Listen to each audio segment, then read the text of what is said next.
کہ آپ دیکھیے ان کا خاندان بھی کتنا عالی خاندان ہے. اللہ رب العزت نے نسب کی شرافت بھی عطا فرمائی ہے، پارسائی بھی عطا فرمائی ہے، نفس کی طہارت بھی عطا فرمائی ہے. ذرا خود اندازہ کر لیجئے، ہم اکثر کہتے ہیں کہ جوڑے آسمانوں پہ بنتے سبحان ہیں، اللہ. تو میرے رب نے جب یہ جوڑا بنایا ہے تو کیسا کف جناب عبداللہ کو عطا فرمایا. کیا بات ہے. اور اس واقعے کی طرف اشارہ ہو چکا ہے کہ جناب واہب نے یہ بھی دیکھ لیا تھا کہ اللہ رب العزت نے کس طرح جناب عبداللہ کی حفاظت فرمائی ہے. سبحان اللہ. اور اس وقت جو یہود تھے اور جو حسود تھے، یعنی حسد کرنے والے تھے، دونوں، ان سے میرے رب نے انود رب نے کیسے بچایا. کیا بات ہے. اور حسود ان و کی انود. بہادری بھی اور ان کی شجاعت بھی. اور حضرت سیدنا امیر حمزہ تو اسد اللہ ہیں، لیکن اللہ رب العزت نے جناب عبداللہ کو بھی وہ بہادری عطا فرمائی. بے شک. اور اس کے بعد پھر یہ طے ہوا کہ میری بیٹی کے حرم میں ایسا ہی شخص آنا چاہیے. تو جناب واہب بھی انتظار کر رہے تھے، ادھر جناب عبد المطلب بھی انتظار کر رہے تھے. وہ وقت آ گیا، میرے رب نے وہ فیصلہ فرما دیا اور کائنات کا یہ مقدس ترین جوڑا جو ہے وہ اکٹھا ہو گیا.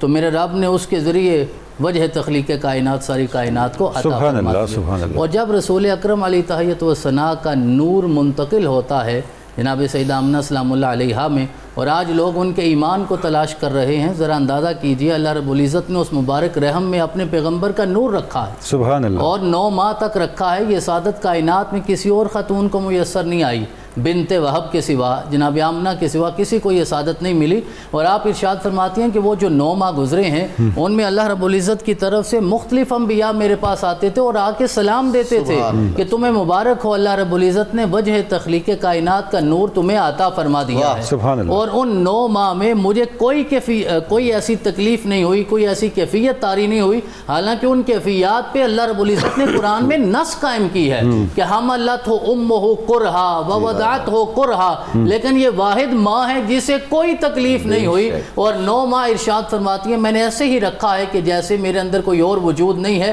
میرے رب نے ضم فرما دیا تھا جناب محمد رسول اللہ صلی اللہ علیہ وسلم کو. تو یہ سارے انبیاء، جناب آدم علیہ السلام، جناب ابراہیم علیہ السلام، ابراہیم نے تو خود مانگا تھا ربنا وابعث فیہم رسولا منہم یتلو علیہم آیاتک ویعلمہم الکتاب والحکمت ویزکیہم.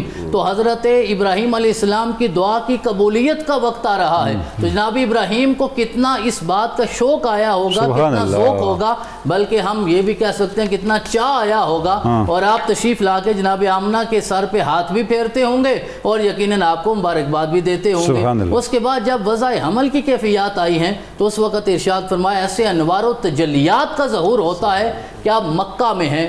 یہ بھی کوئی خاص حکمت ہے کہ آپ نے ارشاد فرمایا میں مکہ میں ہوں، میرے بیٹے محمد کا ظہور ہو رہا ہے اور میں نے شام کے محلات تک دیکھ لیے ہیں. شام کے محلات تک آقا کریم کی نسبت سے جناب سیدہ آمنہ نے مکہ میں دیکھے ہیں. میرے رب نے یہ سعادت 12 ربیع الاول کی صبح آپ کو عطا فرمائی ہے. اس کے بعد رسول اکرم علیہ تحیت و ثنا کی ذات میں ہمیں جتنے اوصاف، جتنے کمالات نظر آتے ہیں، نام ہی محمد ہے.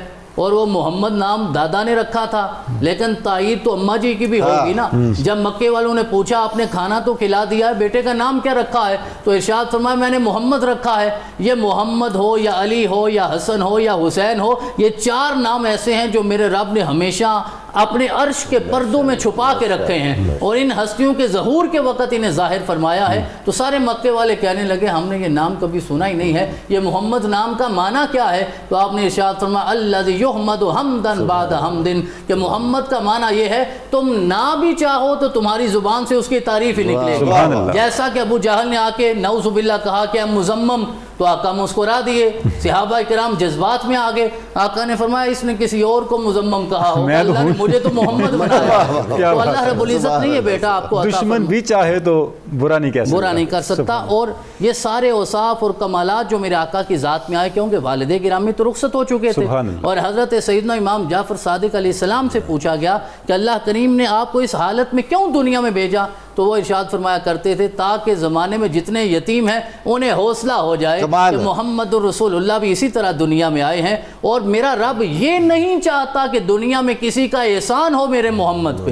میرے رب نے اپنے احسانات فرمائے ہیں تو کسی کا احسان احسان نہیں ہے، یہ رسول اکرم کے احسانات ہیں کہ آپ آقا نے کن کا انتخاب کیا ہے، آقا کہاں تشریف لے گئے ہیں۔ حضور والا میری بڑی شدید خواہش ہے کہ سیدہ آمنہ کے ذکر خیر کے ساتھ آپ کی خادمہ کا ذکر خیر بھی کرو۔ جناب ام ایمن، سبحان اللہ، حضرت سیدہ ام ایمن کو رسول اکرم ارشاد فرمایا کرتے تھے کہ اب آپ میرے لیے ایسے ہیں جیسے میری ماں ہے، اور اس لمحے رسول اکرم کے پاس جناب ام ایمن، اللہ تو ہے ہی، اللہ کے بعد جناب ام ایمن ہے۔ جب ابوا کے مقام پہ حضرت سیدہ آمنہ کا وصال ہوتا ہے، وہ دنیا سے رخصت ہوتی ہیں، تو آقا کریم ان سے اسی طرح محبت کرتے تھے جیسے اپنی ماں سے کرتے تھے، اور وہ ایسے کرتی تھی جیسے اپنے بیٹے سے محبت کی جاتی ہے۔ تو رسول اکرم کے یہ سارے اوصاف اور کمالات یہ اسی تربیت کا نتیجہ ہے جو حضرت سیدہ آمنہ سلام اللہ علیہا سے، اور پھر آقا ان کے وصال کے بعد بھی ہمیشہ انہیں یاد کرتے تھے، حتیٰ کہ ہجرت ہو گئی، آقا کی عمر 53 54 55 سال ہو گئی، آقا مدینہ چلے گئے، اور آقا نے ایک دن ارشاد فرمایا میرا دل کرتا ہے عشاء کی نماز کا وقت ہو،